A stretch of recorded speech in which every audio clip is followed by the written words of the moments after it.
പിതാവിൻ്റെയും പുത്രൻ്റെയും പരിശുദ്ധാത്മാവിൻ്റെയും നാമത്തിൽ ആമേൻ. Praise the lord. ഹല്ലേലൂയ.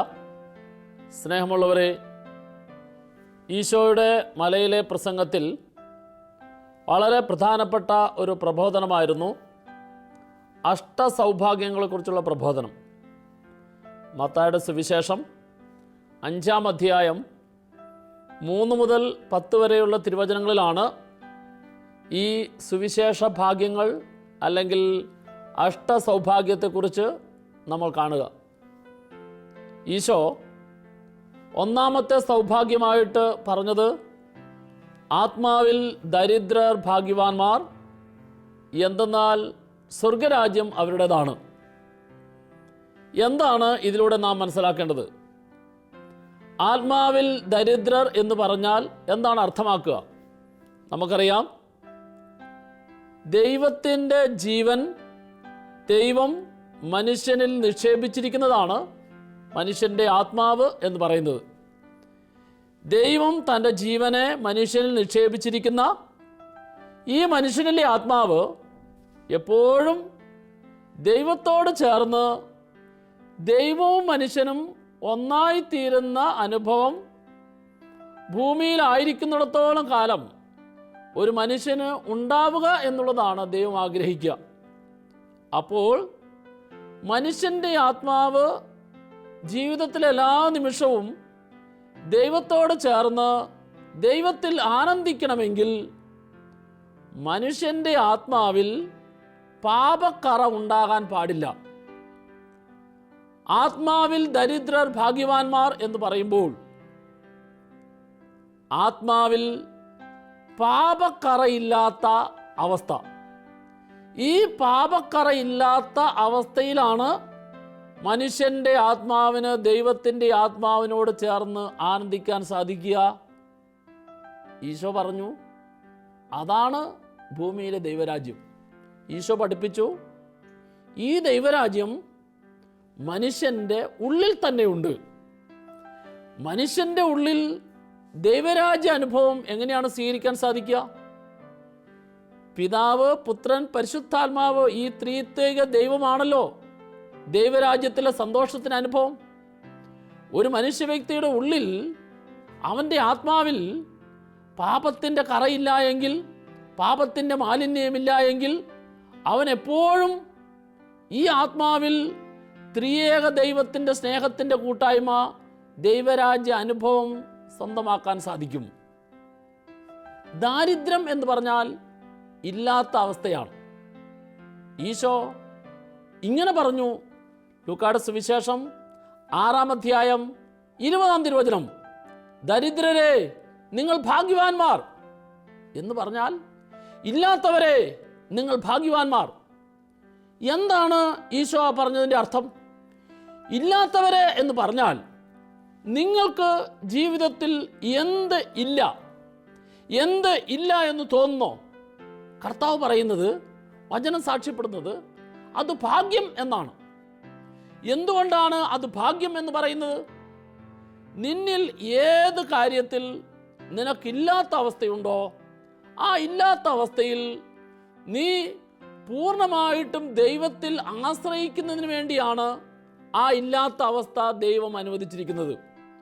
അതുകൊണ്ട് ഒരിക്കലും മനുഷ്യർ തൻ്റെ ജീവിതത്തിൽ ഇല്ലാത്ത കാര്യത്തിലേക്ക് നോക്കി എനിക്കതില്ലല്ലോ എന്ന് ചിന്തിച്ച് അതിനെക്കുറിച്ച് പരാതി പറയാനോ നൊമ്പരപ്പെടാനോ വേദനിക്കാനോ അല്ല ദൈവം അത് അനുവദിക്കുന്നത്. മറിച്ച് ഇല്ലാത്ത ഓരോ അവസ്ഥയും കൂടുതൽ കൂടുതൽ ദൈവത്തിൽ ആശ്രയിക്കുന്നതിന് വേണ്ടിയിട്ടാണ്. ഇതാ നോക്കൂ, ഈ ഇല്ലാത്ത അവസ്ഥയാണ് ദൈവത്തിൽ ആശ്രയിക്കാനുള്ളതെന്നും ഈ ആശ്രയിക്കുന്ന അവസ്ഥയാണ് മനുഷ്യൻ്റെ ജീവിതത്തിലെ ആനന്ദമെന്നും ഈശോ പഠിപ്പിച്ചു. എങ്ങനെയാണ് പഠിപ്പിച്ചത്? തൻ്റെ ജീവിതത്തിലൂടെ. എങ്ങനെയുള്ള ജീവിതം? ഈശോ മനുഷ്യനായി കാലിത്തൊഴുത്തിലെ പുൽക്കൂട്ടിൽ ജനിച്ചു.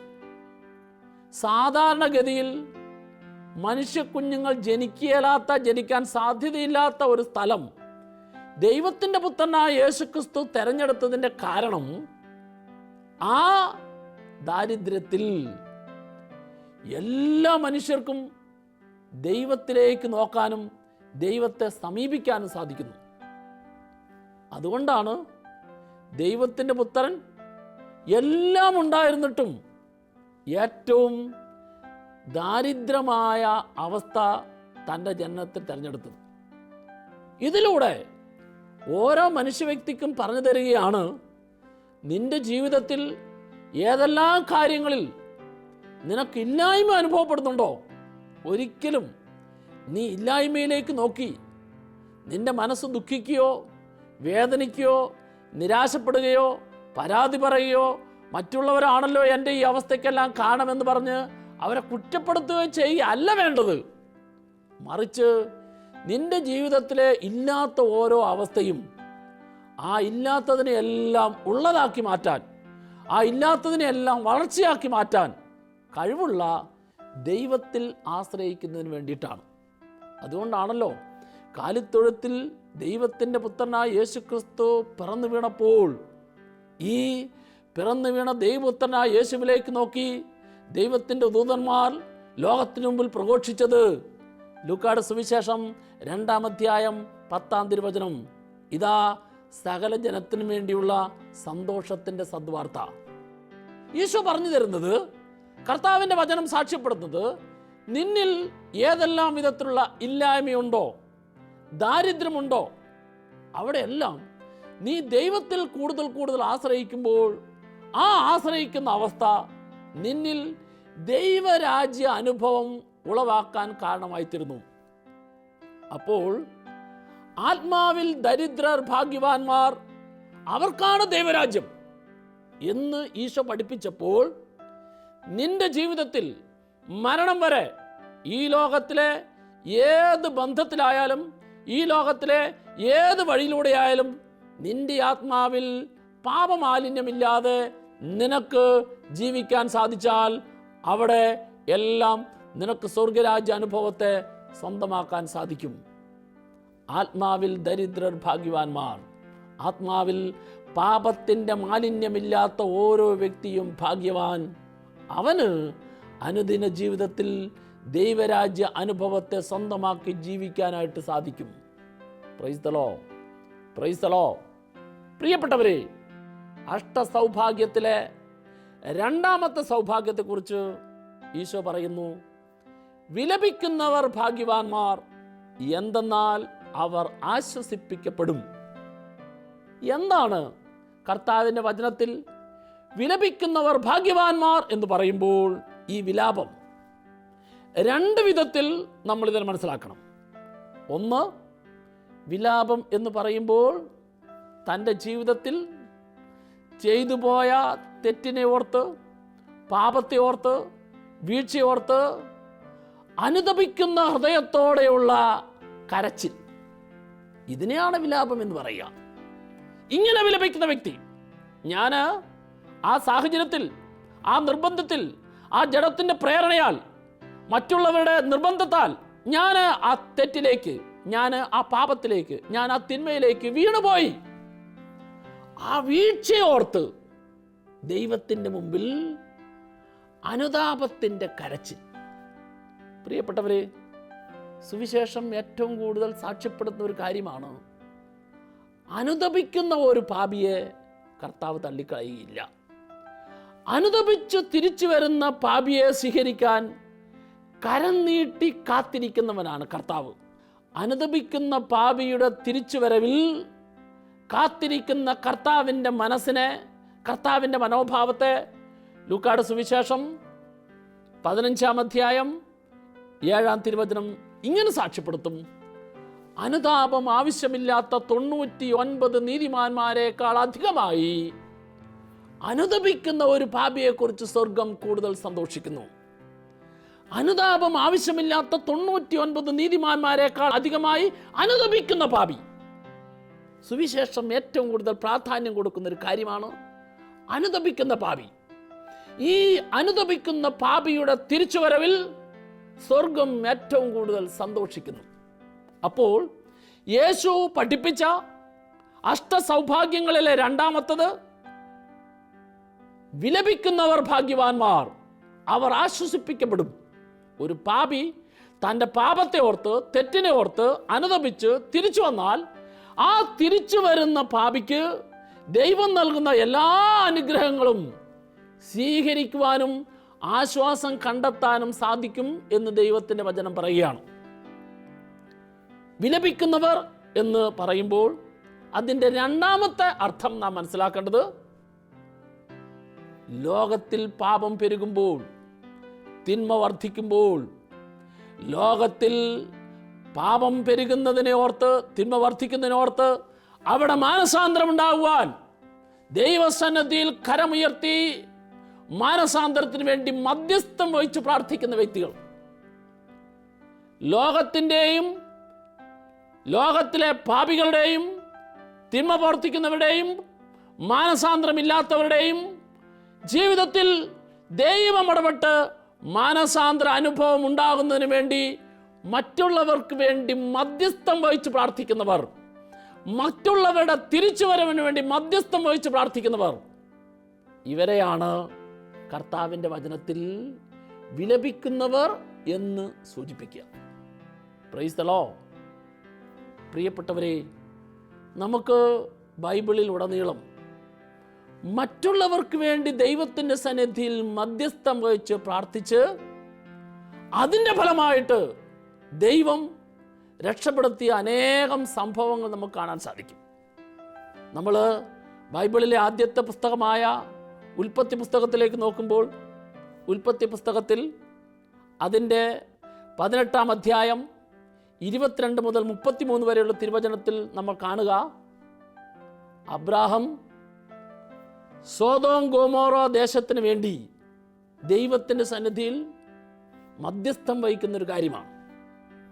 സോദോം ഗോമോറ ദേശത്ത് ജനം തിന്മ പ്രവർത്തിച്ചപ്പോൾ, തിന്മ പ്രവർത്തിച്ച വ്യക്തികളെ, ആ നാടിനെ നശിപ്പിക്കാനായിട്ടുള്ള ദൈവത്തിൻ്റെ ആഗ്രഹത്തിൻ്റെ മുമ്പിൽ അബ്രഹാം ചെല്ലുകയാണ്.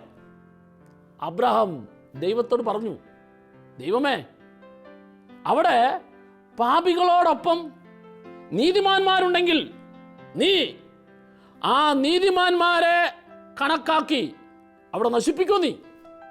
എന്നിട്ട് അബ്രഹാം ഇങ്ങനെ ആരംഭിച്ചു, അവിടെ 50 നീതിമാന്മാരുണ്ടെങ്കിൽ ആ 50 നീതിമാന്മാരെ പ്രതി അവിടെയുള്ള ആ പാപികളെ കൂടി രക്ഷിക്കാൻ നീ തയ്യാറാവുമോ?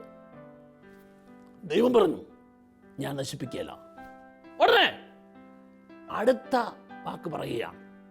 അബ്രഹാം ചോദിക്കുകയാണ്, ഇനി എണ്ണിയൊക്കെ നോക്കുമ്പോൾ 5 കുറഞ്ഞു പോയാലോ, 45 ഉള്ളെങ്കിലോ? ദൈവം പറഞ്ഞു, ഇല്ല, ഞാൻ നശിപ്പിക്കുകയില്ല. വീണ്ടും 40 ആണെങ്കിലോ, 35 ആണെങ്കിലോ, 30 ആണെങ്കിലോ? പ്രിയപ്പെട്ടവരെ, അങ്ങനെ അബ്രഹാം നീതിമാന്മാരുടെ എണ്ണത്തെ ഏതാണ്ട് 10 വരെ എത്തിച്ചു. 10 പേരെ ഉള്ളെങ്കിലോ? ദൈവം പറഞ്ഞു, ഈ 10 നീതിമാന്മാരെ പ്രതി ഞാൻ ആ ദേശം നശിപ്പിക്കുകയില്ല. ഇനി അബ്രഹാം അത് കുറച്ച് ഒരാളിലേക്ക് എത്തിച്ചേർന്നെങ്കിൽ ദൈവം അവിടെയും പറയും, ഞാൻ ആ ഒരു നീതിമാനെ പ്രതി ആ ദേശം നശിപ്പിക്കുകയില്ല. എന്താ നമ്മളിവിടെ കാണുന്നതെന്നറിയാവോ?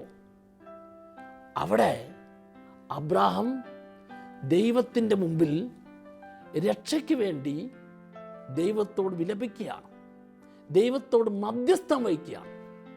അപ്പോൾ എൻ്റെ മധ്യസ്ഥ പ്രാർത്ഥന മറ്റുള്ളവരുടെ രക്ഷയ്ക്ക് വേണ്ടി ദൈവം ഉപയോഗിക്കുന്നു.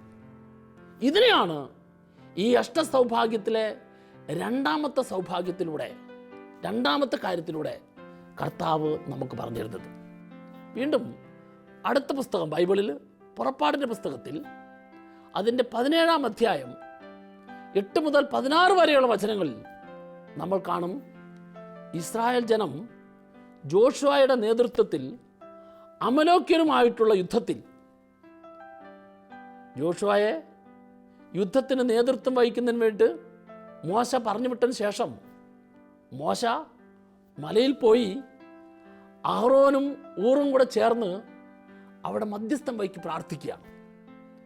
ഇസ്രായേൽ ജനത്തിൻ്റെ വിജയത്തിന് വേണ്ടി ദൈവത്തിൻ്റെ മുമ്പിൽ മോശ കരമുയർത്തി പ്രാർത്ഥിച്ചുകൊണ്ടിരുന്നപ്പോൾ, മോശയുടെ കരം ഉയർന്നു നിന്നപ്പോൾ ഇസ്രായേൽ ജനം വിജയിക്കാൻ തുടങ്ങി. എന്നാൽ എപ്പോൾ മോശയുടെ കരം താണോ, അമലേക്യർ വിജയിക്കാനായിട്ട് തുടങ്ങി. ഇത് മനസ്സിലാക്കി എന്ത് ചെയ്യുന്നറിയാവോ?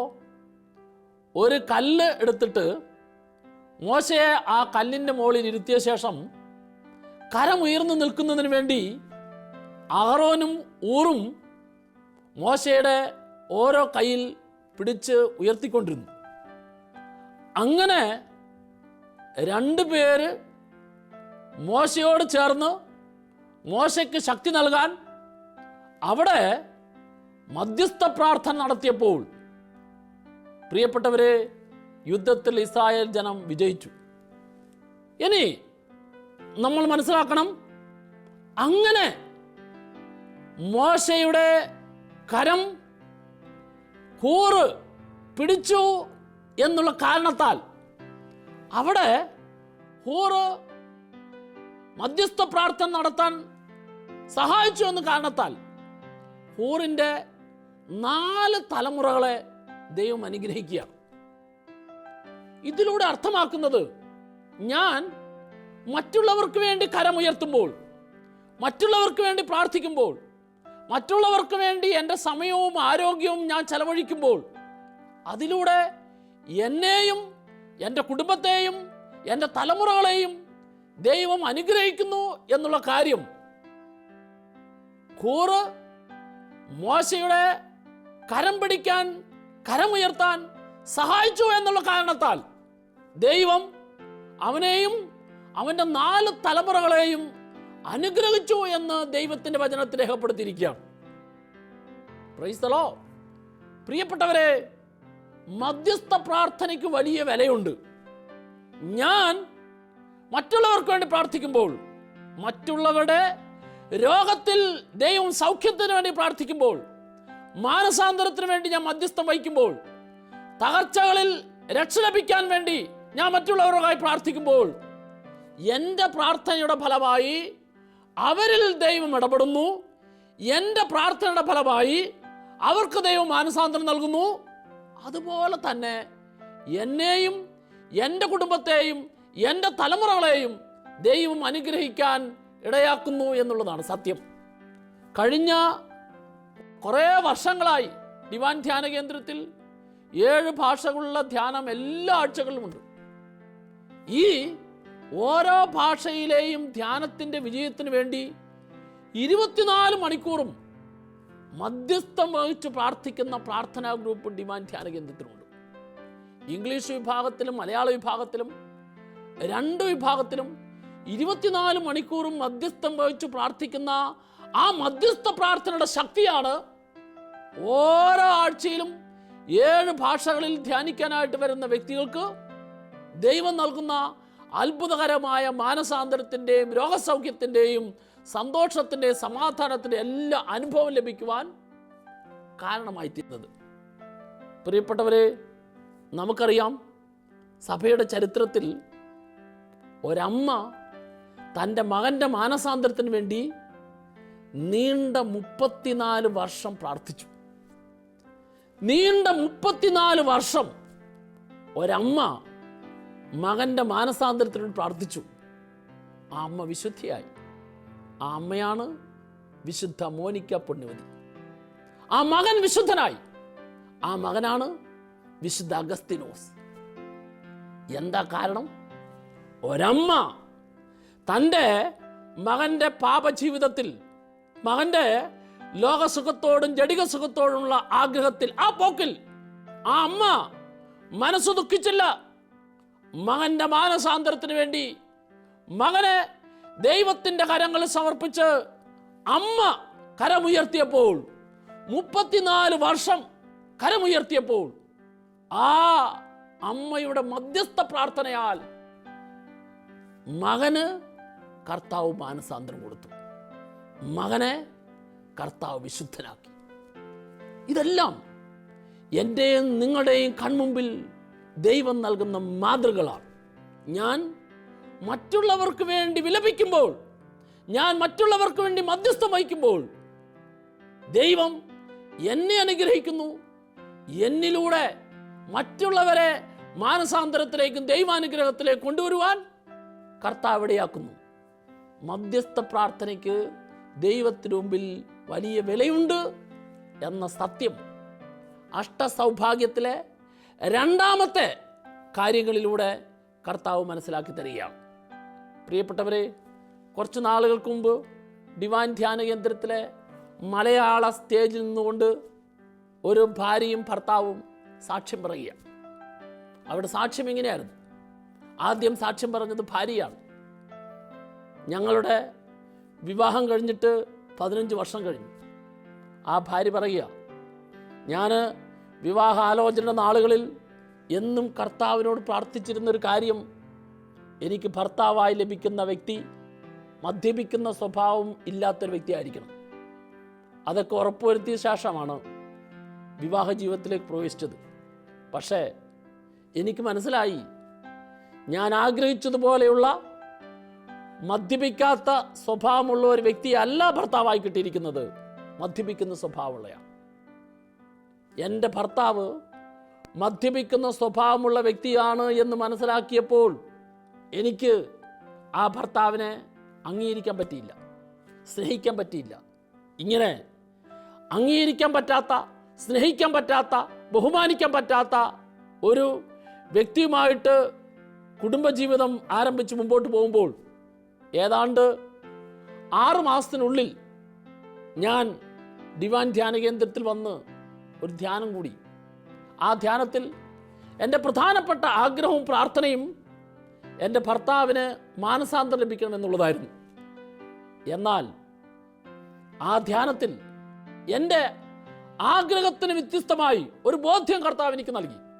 ലഭിച്ച ബോധ്യം ഇതാണ്: ഭർത്താവിൻ്റെ മദ്യപാന സ്വഭാവത്തുള്ള മാനസാന്തരത്തെക്കാൾ അധികമായി മദ്യപിക്കുന്ന സ്വഭാവമുള്ള ഭർത്താവിനെ ദൈവത്തിൻ്റെ കരങ്ങളിൽ നിന്ന് ഞാൻ സ്വീകരിച്ചെങ്കിൽ, ഈ സ്വീകരിച്ച ഭർത്താവിൻ്റെ ഏതെല്ലാം വിധത്തിലുള്ള കുറവുകളും പോരായ്മയും ഉണ്ടോ അതോടുകൂടി, ആ സ്വഭാവ കുറവുകളോടുകൂടി എൻ്റെ ഭർത്താവിനെ ഞാൻ സ്വീകരിക്കണം. ധ്യാനം കഴിഞ്ഞതിന് ശേഷം ഞാൻ ചെയ്ത കാര്യം എന്താണെന്നറിയാവോ? ഭർത്താവിൻ്റെ മദ്യപാനം മാറിക്കിട്ടാൻ വേണ്ടിയുള്ള പ്രാർത്ഥനയല്ല, മറിച്ച് മദ്യപിക്കുന്ന സ്വഭാവമുള്ള എൻ്റെ ഭർത്താവിനെ ദൈവത്തിൻ്റെ കരങ്ങളിലേക്ക് സമർപ്പിച്ചിട്ട് മദ്യപാന സ്വഭാവമുള്ള അനേകം ഭർത്താക്കന്മാർക്ക് വേണ്ടി ഞാൻ മധ്യസ്ഥം വഹിക്കാൻ തുടങ്ങി.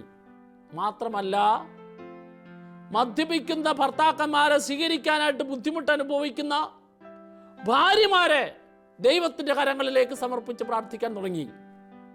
അങ്ങനെ നീണ്ട 10 വർഷം എൻ്റെ ഈ ഭർത്താവിന് വേണ്ടി പ്രാർത്ഥിച്ചു. നീണ്ട 10 വർഷത്തിൽ ഞാൻ മദ്യപിച്ച് വരുന്ന എൻ്റെ ഭർത്താവ് ഏതെല്ലാം വിധത്തിൽ എന്നോട് വേദനിപ്പിക്കുന്ന, കുറ്റപ്പെടുത്തുന്ന, അംഗീകാരം തരാത്ത, പ്രോത്സാഹനം തരാത്ത വിധത്തിൽ സംസാരിച്ചാലും അവിടെ ഒന്നും മനസ്സുമെടുക്കാതെ സ്നേഹത്തോടും താല്പര്യത്തോടും പരിഗണനയോടും അംഗീകാരത്തോടും കൂടി എൻ്റെ ഭർത്താവിനെ സ്നേഹിക്കാനും ബഹുമാനിക്കാനും അംഗീകരിക്കാനും ഒക്കെ എനിക്ക് സാധിച്ചപ്പോൾ 5 വർഷം മുമ്പ് ഞാനും എൻ്റെ ഭർത്താവും കൂടെ ഇവിടെ വന്ന് ധ്യാനത്തിൽ കൂടി. ധ്യാനത്തിൽ വെച്ച് എൻ്റെ ഭർത്താവും മദ്യപാനം പരിപൂർണമായി ഉപേക്ഷിച്ചു. കഴിഞ്ഞ 5 വർഷമായിട്ട് മദ്യപിക്കാത്ത സ്വഭാവമുള്ള ഏറ്റവും നല്ല കുടുംബജീവിതം നയിക്കുന്ന, ദൈവാനുഗ്രഹത്താൽ നിറഞ്ഞ ജീവിതം നയിക്കുന്ന ഒരു കുടുംബമായി ഞങ്ങളെ ദൈവം വഴി നടത്തുകയാണ്. പ്രിയപ്പെട്ടവരെ, ഈ ഭാര്യയുടെ സാക്ഷ്യത്തിന് ശേഷം ഭർത്താവിൻ്റെ സാക്ഷ്യം. ഭർത്താവ് അവിടെ പറയുകയാണ്, ഭർത്താവ് പറഞ്ഞ കാര്യം, എൻ്റെ ഭാര്യയുടെ, ഞാൻ മദ്യപിച്ചു വരുമ്പോൾ ഭാര്യയ്ക്ക് നൽകാത്തതായ സ്നേഹത്തിൻ്റെയും അംഗീകാരത്തിൻ്റെയും പരിഗണനയുടെയും ആ അവസ്ഥയിൽ എന്നോട് ഏറ്റവും സ്നേഹത്തോടും ഔദാര്യത്തോടും ദാക്ഷിണ്യത്തോടും കൂടിയുള്ള ആ ഭാര്യയുടെ 10 വർഷത്തെ എന്നോടുള്ള പെരുമാറ്റമാണ് എനിക്ക് ഇവിടെ ധ്യാനം കൂടാൻ വരാനും എൻ്റെ മദ്യപാനം പരിപൂർണമായി ഉപേക്ഷിക്കാനും കഴിഞ്ഞ 5 വർഷമായിട്ട് ഏറ്റവും നല്ല രീതിയിലുള്ള കുടുംബജീവിതം നയിക്കാനും എല്ലാം കാരണമായി തീർന്നത്. പ്രിയപ്പെട്ടവരെ, ദൈവത്തിൻ്റെ സന്നിധിയിൽ മധ്യസ്ഥ പ്രാർത്ഥനയ്ക്ക് വലിയ വിലയുണ്ട്. വിലപിക്കുന്നവർ ഭാഗ്യവാന്മാർ. ഒന്ന്, തൻ്റെ തെറ്റിനെ ഓർത്ത് അനുതാപത്തിലേക്ക് നയിക്കുന്ന ആ ചൈതന്യത്തിലുള്ള വിലാപം. രണ്ട്, മറ്റുള്ളവരിൽ മാനസാന്തരം, മറ്റുള്ളവർക്ക് രോഗസൗഖ്യം, ലോകത്തിൻ്റെ മുഴുവൻ രക്ഷ, ഇതിനു വേണ്ടിയുള്ള മധ്യസ്ഥ പ്രാർത്ഥനയുടെ വിലാപം. ഈ രണ്ട് കാര്യത്തിലും ദൈവം ഒരു വ്യക്തിയെ ആശ്വസിപ്പിക്കുകയും അനുഗ്രഹിക്കുകയും ആനന്ദത്തിലേക്ക്, സന്തോഷത്തിലേക്ക് നയിക്കുകയും ചെയ്യുന്നു. ബൈബിളിൽ പറഞ്ഞിരിക്കുന്ന ഒരു വചനം കൂടി നമ്മൾ മനസ്സിലാക്കൂ. വിലാപത്തിൻ്റെ പുസ്തകം 2-ാം അധ്യായം അതിൻ്റെ 18-19 തിരുവചനം. ഇങ്ങനെയാണ് വചനം പറയുന്നത്: സിയോൻ പുത്രി, കർത്താവിനോട് ഉറക്കം നിലവിളിക്കുക. രാവും പകലും മഹാപ്രവാഹം പോലെ കണ്ണുനീർ ഒഴുകട്ടെ. നീ വിശ്രമിക്കരുത്, കണ്ണുകൾക്ക് വിശ്രമം നൽകരുത്. അടുത്ത വചനം ഇതാണ്: രാത്രിയിൽ യാമങ്ങളുടെ ആരംഭത്തിൽ എഴുന്നേറ്റ് ഉറക്കം നിലവിളിക്കുക. കർത്താവിൻ്റെ സന്നിധിയിൽ ജലധാര പോലെ നിന്റെ ഹൃദയത്തെ നീ ചൊരിയുക. നാൽക്കവലകളിൽ വിശന്ന് തളർന്നു വീഴുന്ന നിന്റെ മക്കളുടെ ജീവന് വേണ്ടി നീ അവിടുത്തെ സന്നിധിയിലേക്ക് കരങ്ങൾ ഉയർത്തുക. പ്രിയപ്പെട്ടവരെ, ദൈവത്തിൻ്റെ ഈ വചനം സാക്ഷ്യപ്പെടുത്തുകയാണ്: ഞാൻ മറ്റുള്ളവർക്ക് വേണ്ടി കരഞ്ഞ് നിലവിളിച്ച് പ്രാർത്ഥിക്കുമ്പോൾ എൻ്റെ പ്രാർത്ഥനയുടെ ഫലം അനേകരിൽ മാനസാന്തരത്തിൻ്റെയും നന്മയുടെയും രോഗസൗഖ്യത്തിൻ്റെയും ഫലം ഉളവാക്കുവാൻ ദൈവം അവസരമൊരുക്കുന്നു, ഇടം നൽകുന്നു. അതിനാൽ അഷ്ടസൗഭാഗ്യത്തിലെ 2-ാമത്തെ സൗഭാഗ്യം, വിലപിക്കുന്നവർ ഭാഗ്യവാന്മാർ, എന്തെന്നാൽ അവർ ആശ്വസിപ്പിക്കപ്പെടും. ഈ ആശ്വാസം എനിക്ക് ലഭിക്കണം, എന്നിലൂടെ, എൻ്റെ പ്രാർത്ഥനയിലൂടെ മറ്റുള്ളവർക്കും കൊടുക്കാൻ സാധിക്കണം. അവിടെയാണ് ദൈവരാജ്യ അനുഭവത്തെ അനുദിന ജീവിതത്തിൽ സ്വന്തമാക്കാൻ സാധിക്കുക. Price the Lord. ഒരു നിമിഷം കരങ്ങൾ കൂപ്പി കണ്ണുകളടച്ച്, കർത്താവേ, ഞങ്ങൾ ശ്രമിച്ച തിരുവചനത്തിൻ്റെ വെളിച്ചത്തിൽ ഞങ്ങളുടെ ജീവിതത്തെ പരിശോധിക്കാൻ, ഇന്നലകളിൽ എൻ്റെ ഏതെങ്കിലും വാക്കുകളോ പ്രവൃത്തികളോ പെരുമാറ്റമോ എന്നിൽ പാപത്തിൻ്റെ അവസ്ഥ കടന്നു വരാൻ ഇടയായെങ്കിൽ അതിനെ ഓർത്ത് അനുതാപ ചിന്തയോടെ നിൻ്റെ മുമ്പിൽ ഏറ്റുപറയുവാൻ, തിരിച്ചു വരുവാൻ എന്നെ നീ സഹായിക്കണമേ. കർത്താവേ, എൻ്റെ കുടുംബത്തിൽ, എൻ്റെ ചുറ്റിലും, ഞാൻ ജോലി ചെയ്യുന്ന സ്ഥലത്തും എവിടെ തിന്മയുടെയും പാപത്തിൻ്റെയും തെറ്റിൻ്റെയും അവസ്ഥകൾ പെരുകുന്നോ അവർക്കെല്ലാം വേണ്ടി, അവരുടെ മാനസാന്തര രക്ഷയ്ക്കും വേണ്ടി നിന്റെ സന്നിധിയിൽ കരമുയർത്തി മധ്യസ്ഥം വഹിക്കുവാൻ അതിനുള്ള ശക്തി നീ എനിക്ക് തരണമേ. യേശുവേ നന്ദി, യേശുവേ സ്തോത്രം.